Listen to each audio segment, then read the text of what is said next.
10ই মে 2025। আর আমরা চলেছি WBS এর বাসে। সকাল 7টায় আমাদের বাস ছেড়েছে। আমরা যাচ্ছি বকখালি। বকখালি যেতে বলেছে 4 ঘন্টা টাইম লাগবে। দেখা যাক এখন টাইম লাগে। এসপ্ল্যানেড ধর্মতলা থেকে এই বাস বকখালি পৌঁছতে পুরো 4 ঘন্টা টাইমই নিল। তারপর আমরা 20 টাকা টোটো ভাড়া দিয়ে আমাদের হোটেলে পৌঁছালাম। হলো আমাদের হোটেল যাওয়ার রাস্তা। এখান দিয়ে কিন্তু গাড়ি যেতে পারছে না, মানে এখন বৃষ্টির জন্য বালিটা একটু টাইট হয়ে গেছে বলে তাই একটু সম্ভব হচ্ছে। আর একদম যখন ঝুরঝুরে ছিল তখন কিন্তু খুব অসুবিধা হচ্ছে, মানে টোটো নিয়ে কিন্তু ঢোকা, বাইক, টোটো, 4 চাকা সবেতেই অসুবিধা হচ্ছে। আমরা এই হোটেল বুক করেছিলাম মেক মাই ট্রিপ থেকে, কিন্তু সেখানে দেখিয়েছিল এই হোটেলের নাম ফ্যাব হোটেল। কিন্তু আমরা এখানে এসে দেখছি এই হোটেলের নাম আইকন হেরিটেজ।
এদিকে সুইমিং পুল, একটু পরে আমরা আসছি।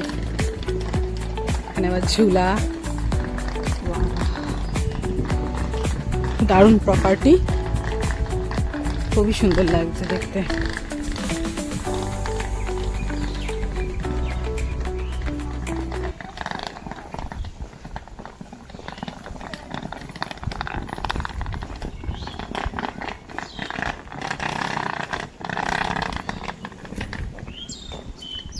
বাহ,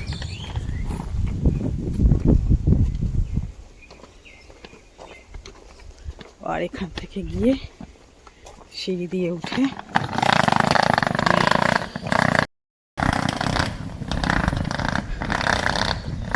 একবার টাকা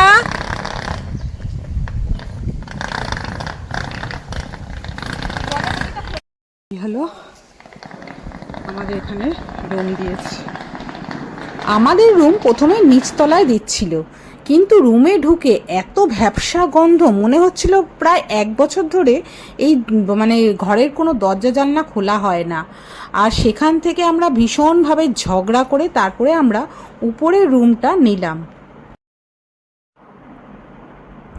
এদিকে দেখতে পাচ্ছেন রাজকীয় স্টাইলে একটা বেড রয়েছে, তার সাথে 4টে বালিশ দিয়েছিল, 4টে বালিশ। এদিকে রয়েছে হচ্ছে টিভি রয়েছে, এদিকে রিমোট দিয়েছে, অল আউট রয়েছে, এদিকে একটা ডাস্টবিন রয়েছে, এদিকে একটা ডেস্ক মতো রয়েছে, ড্রেসিং টেবিল টাইপের, মানে একটা আয়না রয়েছে, মিরর, এদিকে টিউব লাইট, পাখা। এই হলো এসি ভালোই কাজ করছিল, এসিতে অসুবিধা হয়নি। এখানে একটা সোফার সাথে টেবিল, নিচে কার্পেট, আর এই হলো মেঝের ডিজাইন। এদিকে একটা ওয়ার্ড্রব, আলমারি, তার মধ্যে রয়েছে কম্বল, বেশ কতগুলো কম্বল। এদিকে বাথরুম, এই হলো বাথরুমের ডিজাইন। এখানে বালতি, মগ, বেসিন, আয়না, আর এদিকে একটা গিজার রয়েছে। আর এই হলো আমাদের জানলা থেকে ভিউটা বেশ সুন্দর দেখতে লাগছিল। বেশ মানে দেখে ভালো লাগছিল। এটা বর্ষাকালে গেলে আরও ভালো লাগবে, মানে গ্রিনারিটা আরও বেশি ভালো পাওয়া যাবে।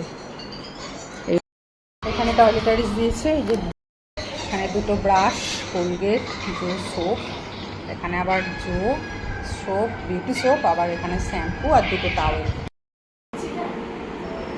এখানে চলছে। খুব জোর খিদে পেয়ে গেছে, সকাল থেকে কিচ্ছু খায়নি বেচারা। সেরেলাক খাওয়াচ্ছে, আর কিছু খাওয়ানোর মতন নেই। দুটো পড়বে, সকাল থেকে কিচ্ছু খাইনি। বাসে এত লাফাতে লাফাতে এসছি যে আমরা খেতে পারিনি, মানে ও বাচ্চাটাকে কিচ্ছু খাওয়ানো যায়নি।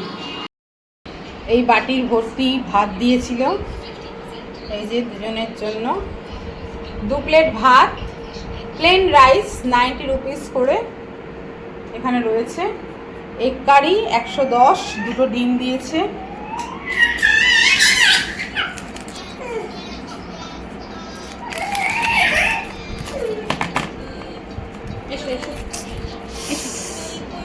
আর এখানে এগ কারি আছে 110, দুটো ডিম। এখানে আছে ডাল, এই যে ডালের চেহারা, যেটা দিয়ে নিয়েছি অলরেডি। এটা হচ্ছে আলু চোখা দিয়েছে, ডাল গঙ্গা, ডালটা সেরকম ভালো দেয়নি, গঙ্গা গঙ্গা গঙ্গার জল দিয়েছে, দুটো হয়ে যাবে, মানে কুচকুড়ো হয়ে যাবে। এখানে আলু চোখা দিয়েছে, আলু চোখাটা ঠিক আছে, পরিমাণ ঠিক আছে, দেখে ঠিক মনে হচ্ছে ভালো, আলু চোখাটা ভালো হবে। এই হচ্ছে খাবারের লাঞ্চের আইটেম। এই হলো সুইমিং পুল চত্বর। এখন প্রায় বিকেল 4:45 বাজে।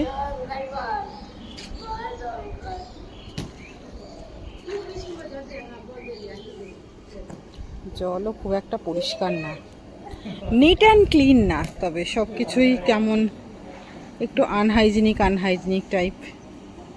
একেবারে যে নিট অ্যান্ড ক্লিন সেটা না।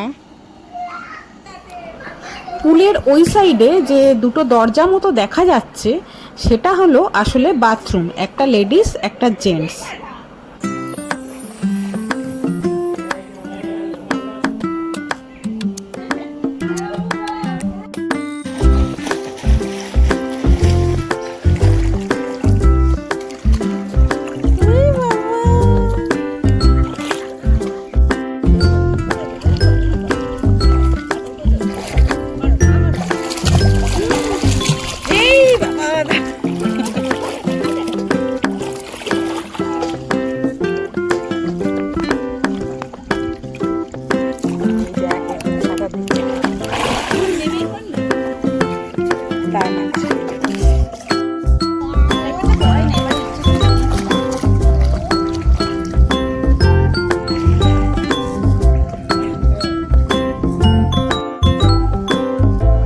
পরের দিন সকাল 8টা থেকে 10টা অবধি হলো ব্রেকফাস্টের টাইম।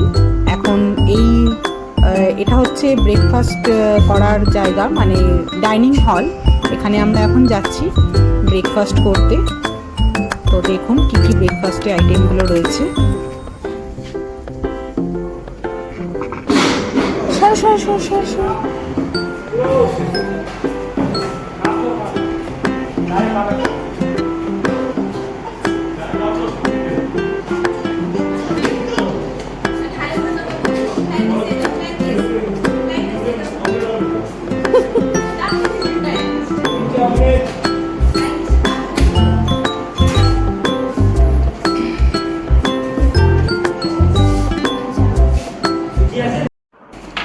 প্রথমেই এই স্পুন রয়েছে, ফোক রয়েছে, বাটার প্রায় শেষ, লুচি মানে পুরি রয়েছে একদম অল্প, তারপরে রয়েছে ছোলার ডাল, লুচির সাথে পুরির সাথে আর কি ছোলার ডাল, আর পোহা, আর এখানে রয়েছে ডিম সিদ্ধ, খোসা ছাড়ানো নেই। এখানে চা আর কফি। এই যে বালির রাস্তা, সাদা বালির রাস্তা দিয়ে এই হলো আমাদের হোটেল আইকনিক।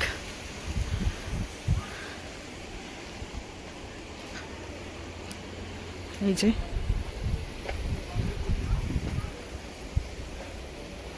এখান থেকে ডাইরেক্ট সি বিচে যাওয়া যায়। সি বিচের রাস্তা মাত্র 2 মিনিট। এখানে দাওয়াই আছে। এই হলো এন্ট্রি গেট। এন্ট্রি গেট থেকে ঢুকে এখানে একটা বিল্ডিং আছে, এখানেও গেস্টরা এসে থাকে। এখানে পার্কিং, গাড়ি নিয়ে আসে যারা। এখানে একটু ছোট্ট পার্ক আছে। ওদিকে রিসেপশন, এইদিকে একটা ছোট্ট বসার জায়গা আছে। দুদিকে কি সুন্দর ফুলের গাছ। এখানে একটা বসার জায়গা রয়েছে।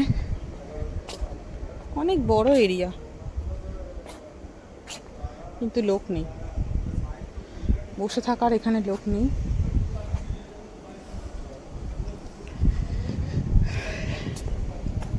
এই দিক দিয়ে একটা রাস্তা চলে যাচ্ছে। এই রাস্তা চলে গিয়ে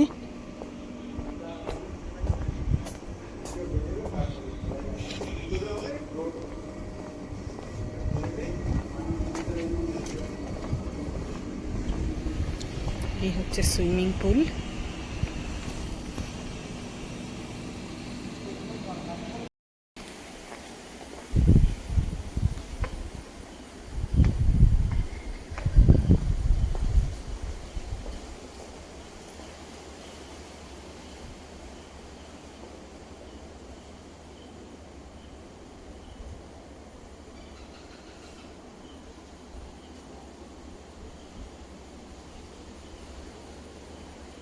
পুল চত্বরে এখানে একটা দোলনা আছে, ঝুলা, এখানে একটা স্ট্যাচু, এখানে আবার বসার জায়গা রয়েছে।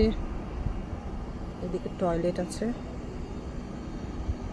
এদিকে চারিদিকে ঝুলা আছে। হচ্ছে সুইমিং পুল।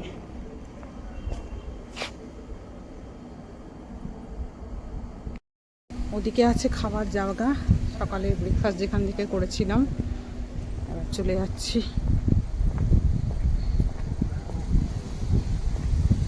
নাইট ভিউটা আজকে দেখানোর জন্য।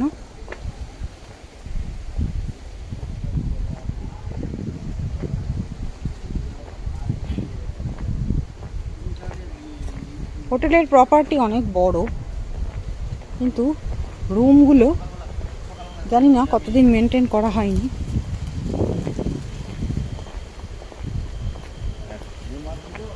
কোনো মিউজিক অ্যাড করলাম না, একটু মানে রাতের নির্জনতা যে আওয়াজটা আছে সেটাই আসলটাই দিলাম। রুমগুলো আমার কাছে কিন্তু খুব আনহাইজিনিক লেগেছে, সেইভাবে মেনটেনেন্সটা রুমের করা হয়নি। কিন্তু বাকি প্রপার্টি একদম ঝলমলে, ভীষণভাবে পরিপাটি, একদম বিশাল বড় প্রপার্টি। এদিকে আবার জলের জায়গা রয়েছে, জল রয়েছে, এখানে মাছ দুটো ছেড়ে দিতে পারে। মাছ ছেড়ে দিলেই জলটা যে জমে রয়েছে তাহলে এই পোকামাকড় হয় না আর কি।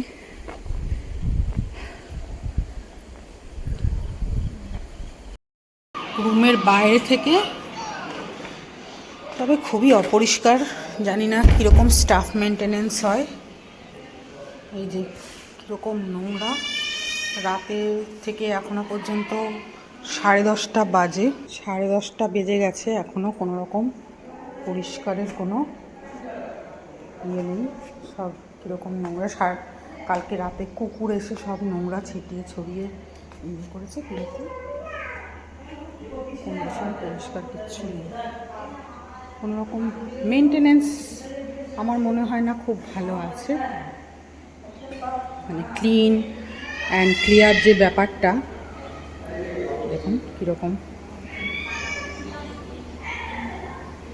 ডাস্টবিনের কাছে কীরকম ময়লা পড়ে। কিন্তু স্টাফ ক্লিনিং ডিপার্টমেন্ট যেগুলো অন্যান্য হোটেল, রেস্টুরেন্ট কিংবা রিসর্টে আমরা গেছি সেখানে যে দেখেছি সেই রকম কোনো কিন্তু এখানে মেনটেনেন্স নেই। আর সব কিছুই কেমন যেন খুব ডাস্টি টাইপের।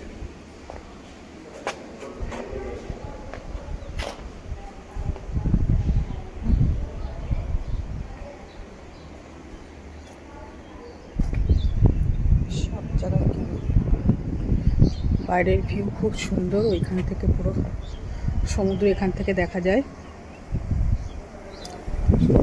সমুদ্রের ঢেউ দেখা যাচ্ছে একদম আমাদের ব্যালকনি থেকে।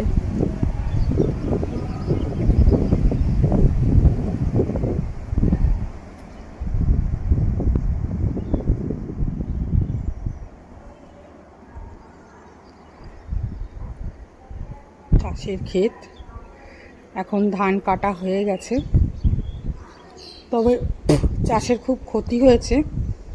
এই ইয়াস হওয়ার পর নাকি জল পুরো ঢুকে গেছিলো ওখানে, সেই জন্য অনেক ক্ষেতের এইসব ধান ক্ষেতের যেগুলো জায়গা ছিল, ধান প্রচুর নষ্ট হয়ে গেছে ক্ষেত।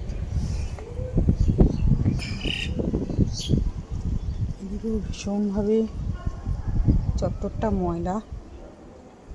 এদিকে আছে ফুল গাছ, বাউন্ডারির এদিকে ফুল গাছ আছে, কিন্তু তাও কিন্তু ডাস্টিং মানে ক্লিন অ্যান্ড ক্লিয়ার না সেই জায়গাগুলো, সব পড়ে রয়েছে। আর হ্যাঁ, আপনাদেরকেও বলছি, আপনারা যখন কোথাও ঘুরতে যাবেন সেই ঘোরার জায়গা কিংবা হোটেল চত্বর এরকমভাবে নোংরা করে আসবেন না। তো এই ছিল বকখালির আইকন হেরিটেজ হোটেলের আমার রিভিউ। তো আপনাদের যদি ভালো লাগে অবশ্যই লাইক, কমেন্ট আর শেয়ার অবশ্যই করুন এবং সাবস্ক্রাইব করুন যদি ভালো লাগে, আরও এর পরের ভিডিওগুলি দেখতে চান।